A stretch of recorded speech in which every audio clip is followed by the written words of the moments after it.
ለዋላዌ ብቻህን ለዋላዊነ ለዋላዌ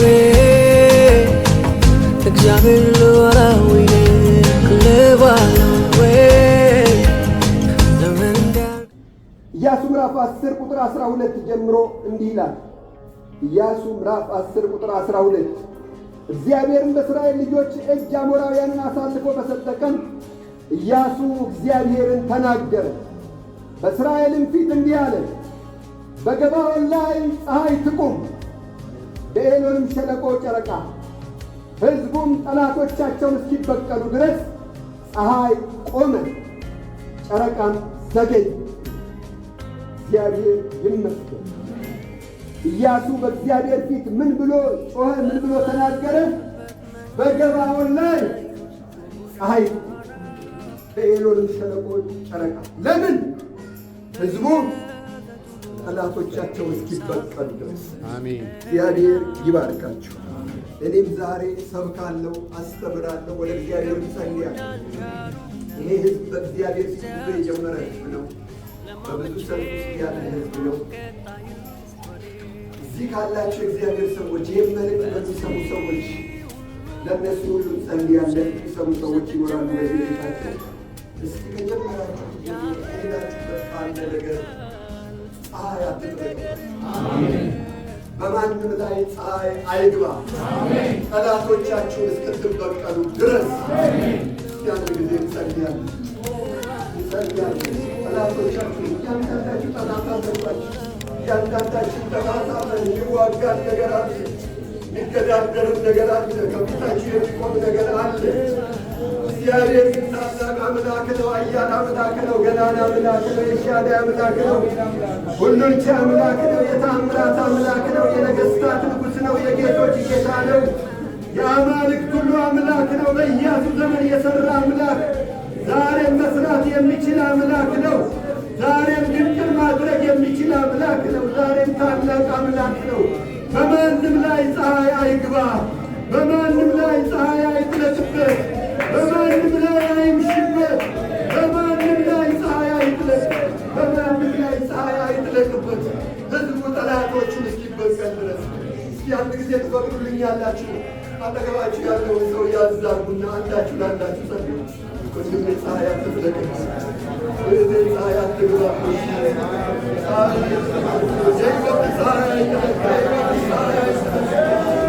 በማናችሁ ላይ አይምሽበት። ምንድነው የሚሰብከው? እግዚአብሔር ይመስገን። ግን እንደተናገርኩት መልእክቶች አይመለከተው ፋለው አስቀምጣለሁ እና ሁለቱን መልእክቶች የነበር እግዚአብሔር ልጅነት ስለሱ ሲሰጠት እግዚአብሔር የሚቃል እንዳስተላልፍ ፈልጓል። እግዚአብሔር ይመስገን። ያንዴ አሜን ይበል። አሜን። የጸሎት ቦታ የትኛው ቦታ ነው? መንፈሳዊ ቦታ ስለሆነ አንስበት ማድረግ ይጠይቃል። ለሐሰተኛ መንፈስ ተወሰኑ ማለታችን አይደለም። ሐሰተኛውን ተቃውመን ወጥተናል። አሁንም ካለ እንቃወማለን። ተቃውሙ እናንተ ያንዴ አሜን በሉ። አሜን። ምንም ራሳችሁን አትስ ነገር ግን አንዳንድ ጊዜ ሐዋርያው ጳውሎስ ልባችሁ ሰፋ አድርጉ ያለበት ቦታ ግን አሉበት ለመስበክ ተቸገረ፣ ለመናገር ተቸገረ። ሰፋ አድርጉ ልባችሁ። እኔም እለምናችኋለሁ ትንሽ ሰፋ አድርጉ። ትባረካላችሁ፣ ትፈታላችሁ። እግዚአብሔር በዚህ ውስጥ ይባርካችሁ። ግን የለም አሁንም አሜን በሉ። ውጭ ይሰማ ድምፅ አይደለ? እግዚአብሔር ይመስገን። ወደ መልእክቴ ልመለስና ኢያሱ እንደምታውቁት ከሙሴ በኋላ እግዚአብሔርን ሕዝብ ለመምራት ዕድል ያገኘ ሰው ነበር። መጽሐፍ ቅዱስን የምታውቁ ሰዎች በብዙ ተአምራት በብዙ ድንቅ ነገር ዮርዳኖስ ተከፍሎላቸው ብዙ ድንቅ ተአምራት እየሆነ ሕዝቡን እያስጓዘ እያለ እንደውም የእሱን ድል የሰሙ ሰዎች የገባዖን አገር ሰዎች ፈርተው ከዛ ከዚህ ሰውዬ እጅ ከነሱ አምላክ እጅ የሚያድነን የለም ብለው ልብሳቸውን ለውጠው ስንቃቸውን የሻገተ ነገር ይዘው አሮጌ ጫማ አድርገው መጥተው ለእርቅ የለመኑ ሰዎች ነበሩ። ከዛ ኢያሱ ለእነሱ ምሕረት እንዳደረገላቸው የእግዚአብሔር ቃል ይናገራል። ወደ ምዕራፍ 9 ምናምን ስትሄዱ ታሪኩ ታገኛላችሁ። በዛ መካከል የ5 ሀገር ነገሥታት ተሰባሰቡና ይሄ ነገር ለእኛም አደጋ ስለሆነ ቶሎ ብለን ከኢያሱና እየመራው ካለ ሕዝብ ጋር እንዋጋ፣ የገባዖንን ሰዎች ወስዷል፣ ገባዖንንም እናስመልስ ብለው መጡ ይላል ታሪኩ። እናንተ ታገኙታላችሁ ምዕራፍ 10። ከዛ እግዚአብሔር አየና ኢያሱን አትፍራ አስቡ ማንን እግዚአብሔር እያለ እንዳለ። ሕዝቡ ከግብፅ የወጣ ሕዝብ ነው። መሳሪያ የለው፣ ሰይፍ የለው፣ ጦር የለው፣ ምንም የለው። እግዚአብሔርን ብቻ ተማምኖ የሚሄድ ሕዝብ ነው። እስቲ እግዚአብሔርን ብቻ ተማምናችሁ ብትሄዱ ዛሬ ደስ ይበላችሁ። ስንቶቻችሁ አሜን ትላላችሁ? ተመስገን። እግዚአብሔርን ብቻ ተማምኖ ነው ሕዝቡ እየተጓዘ ያለ። በዛ መካከል ነው እግዚአብሔር ኢያሱን አትፍራ፣ በእጅ አሳልፌ እሰጥሃለሁ፣ አትፍራ። ከዛ ኢያሱ ተነሳ፣ ገባበት እንዳለ። እሱ ልክ ሲገባበት እግዚአብሔር ከሰማይ በበረዶ አላችሁ ከኔ ጋር በምን መዋጋት ጀመረ? በበረዶ እያሳደደ ሲጨፈጭፍለት አየ። ኢያሱ ሰልፉን አየ። በዛ መካከል ቀና ብሎ ፀሐይዋን ሲያይ እየሄደች ነው ያለችው። ሰልፉ ሳያልቅ ፀሐይ ልትገባል። ምኑ ሳያልቅ? ሰልፉ ሳያልቅ ፀሐይ አትግባበት። እስቲ አጠገባቸው ያለውን ያዝ አድርጎልኝና ሰልፉን ሳትጨርስ እዚህ ያላችሁ የእግዚአብሔር ሰዎች፣ የእግዚአብሔር ሰው እዚህ ያላችሁ ሰዎች ሰልፉ ሳያልቅ ፀሐይ አይግባበት። ሲያነበሩ አጠገባቸው ያለውን ሰው ሰልፉን ሳትጨርስ ኢየሱስ ሲያይ ሰዓቱ ሄዷል። ሰልፉን ሲያይ ሰልፉ አላለቀ፣ አይጨረሰው። ምንም ማድረግ ስለማይችል ወደ እግዚአብሔር ጮኸ። በገባዖን ላይ ፀሐይ ትቁም፣ በኤሎን ሸለቆ ለምን? ሕዝቡ ጠላቶቻቸው ምን እስኪያደርጉ ድረስ። ዛሬ ጠላቶቻችሁ እስኪረገጡ። ሃሌሉያ! እኔ እንመኝላችኋል፣ ይህን ጸልይላችኋል። ወንድሜ ለወንድም ምን ትመኛለህ? እህቴ ለእህትሽ ምን ትመኛለሽ? እስቲ አሁንም እጇን ያዝና እጁን ያዝና ጠላትን እስክትበቀል ድረስ ፀሐይ አይግባብህ።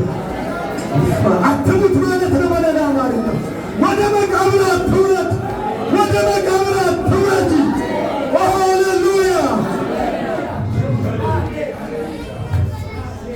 ሰዓቱ ሲያይ ሰዓት እያለቀ፣ ሰልፉ ደግሞ አላለቀም። ሰልፉ አላለቀም። በዛ መካከል ነው ጌታ ሆይ ያለ በገባዖን ላይ ፀሐይ መጽሐፍ እንደሚታወቅ ለአንድ ቀን ሙሉ ፀሐይ ቆመች። እግዚአብሔር የሰውን ጸሎት የሰማበት ቀን እንደዚህ አይነት ቀን የለም። ወይ ሙሴን አልሰማም እግዚአብሔር? አብርሃምን አልሰማም እግዚአብሔር? ይስሐቅ ከኔ ጋር ነው ታውቃላችሁ ብዬ ነው የምጠይቃችሁ። ይስሐቅን አልሰማም? ያዕቆብን አልሰማም? ዮሴፍን አልሰማም? ለምንድን ነው እዚህ ጋር እንዲህ ተብሎ የተጻፈው? ለእነሱ ፀሐይ አልቆመም፣ ለእነሱ ጨረቃ አልቆመም። እነሱ ጠላቶቻቸውን እስኪበቀሉ ድረስ አልተባለ። ለኢያሱ ነው ጠላቱን እስኪበቀል ድረስ አንድ ቀን ሙሉ ቁምልሽ። እስካሁን ማጠገባችሁ ላለው ሰው ውጭ ላለ እጅ ለእጅ ታዘዙ። እኔ ነኝ ያልኳቸው። እስቲ ፀሐይ ትቁምልሽ። አትለፍ። እንደተመኘ ክብር እንደተመኘ ኃይል እንደተመኘ በረከት እንደተመኘ ድል እንደተመኘ ሞገስ እንደተመኘ ክብር እንደተመኘ የእግዚአብሔርን ክብር እንደተመኘ